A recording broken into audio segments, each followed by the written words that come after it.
Slipknot is definitely one of the most popular metal bands of all time. And for good reason, with iconic songs, iconic albums, and they were just extremely different from pretty much every other metal band at the time. With their music, their masks, and their jumpsuits, they were just extremely different at the time, and they really stood out in the metal scene. The band formed in 1995 had multiple lineup changes leading up to their first album, even recording a demo called Mate, Feed, Kill, Repeat in 1996 with different singer and a lot of different members. The now iconic Sid through Corey lineup would be formed while making this album. This album would go down in history as one of the most iconic metal debuts of all time. And today I'm going to do a full review of every song on this album and give it a ranking. So let's get started.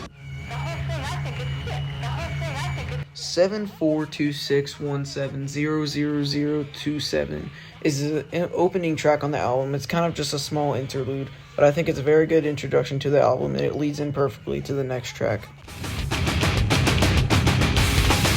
Sick is the second song on the album with its iconic intro, probably a real introduction to the band for most people. This is one of the first songs of them I ever heard when I first listened to this album. Anyways, this is probably their most played song live when they open most shows with this, unless it's in like another era. Sometimes they play it later in the show, with the previous interlude at the beginning, of course. Anyways, this song has a lot of energy and definitely gives a great introduction. That's probably why they play it as the first song of most of their shows, because it definitely brings a lot of energy and just a really good way to open the album and shows. Eyeless is one of the band's most iconic songs. It's the third song on the album with its iconic drum sample intro, and then Joey comes in with probably one of his most iconic drum intros. And the song, I really like this song. It's really fast, and I think it keeps like speeding up during like the chorus and everything. I like the lyrics a lot, and I think it has a really catchy chorus mostly, and I just really like the energy of it, and it definitely has one of my favorite Slipknot breakdowns. One of my favorite. It's probably in my top 5 favorite Slipknot breakdowns. Wait and Bleed is the next song on the album. This is probably the band's first real hit. It got a music video, and they also played it on their first TV appearance in 2000. This song is probably one of my early favorites here in Slipknot. When I was first listening to this album, I really liked this song, and I remember watching them play it on their TV appearance in 2000.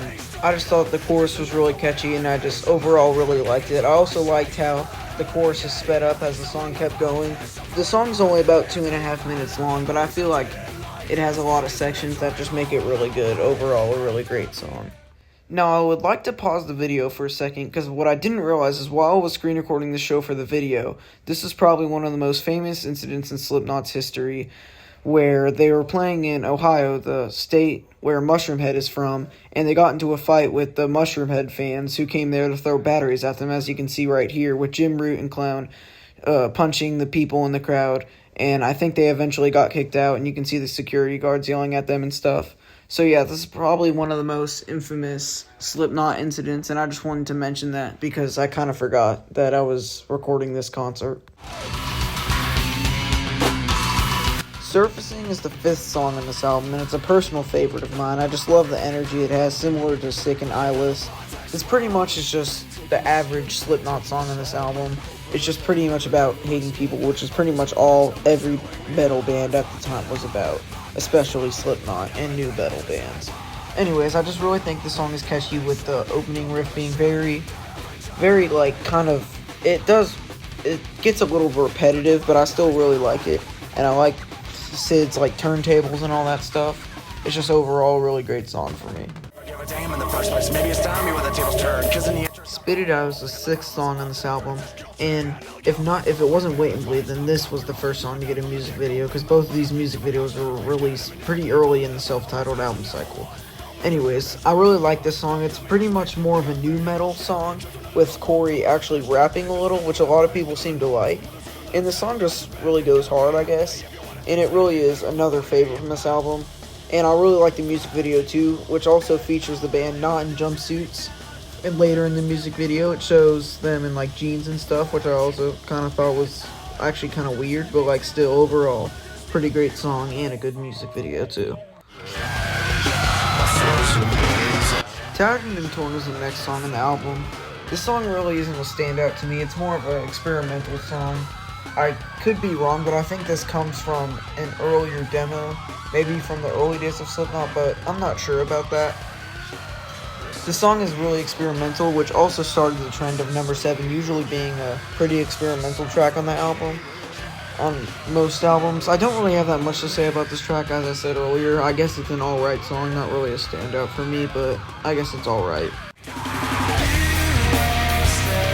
So this might be a little bit of a hot take, but this is what I've always seen as number 8 on the album, even though it got removed on all presses until the 10th anniversary releases.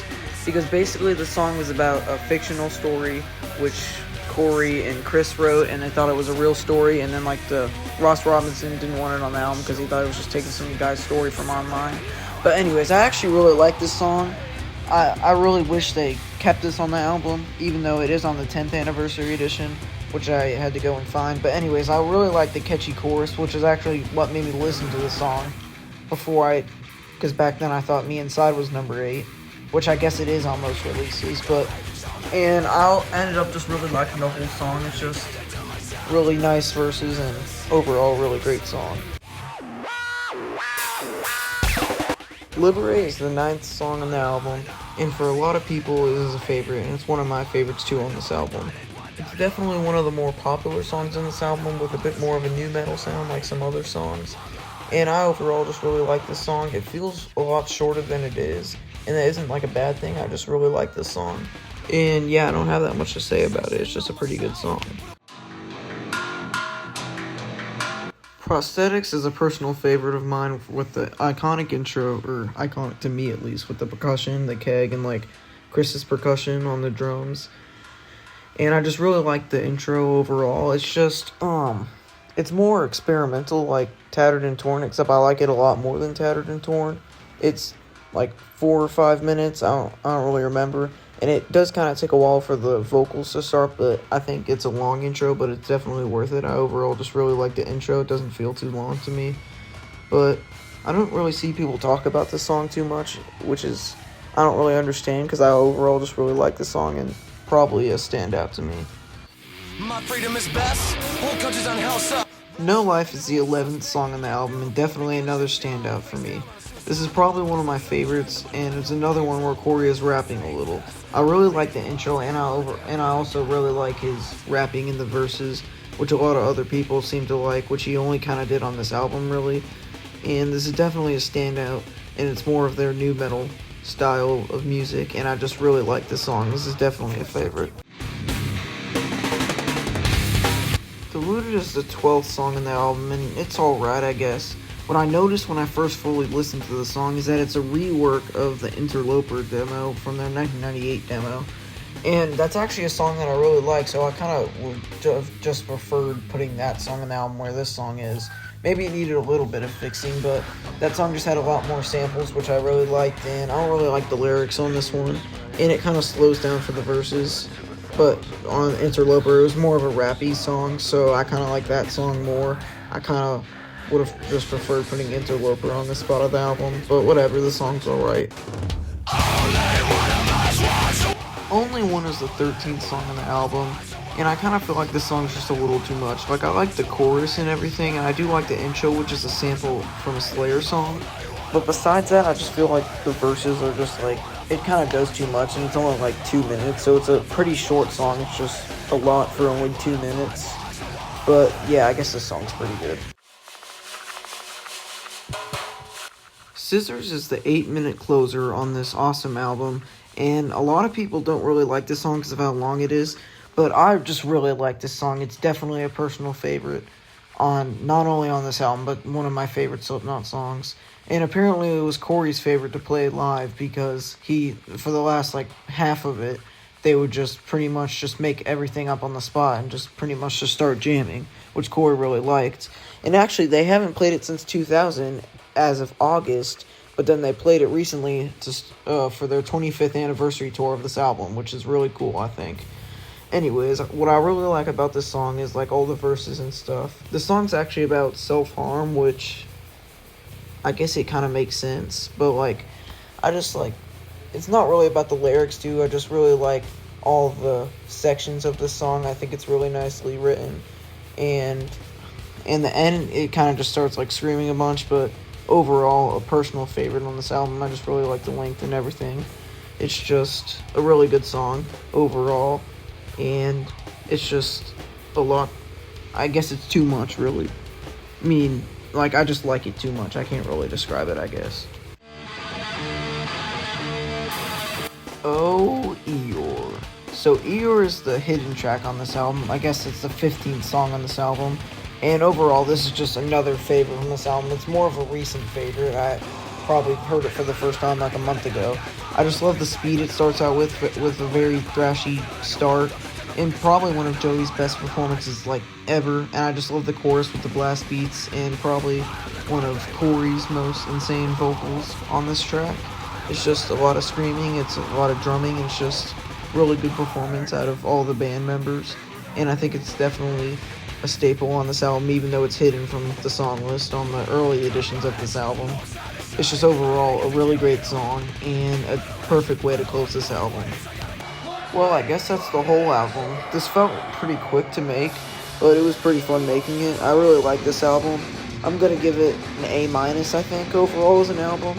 A definitely really great debut for the band.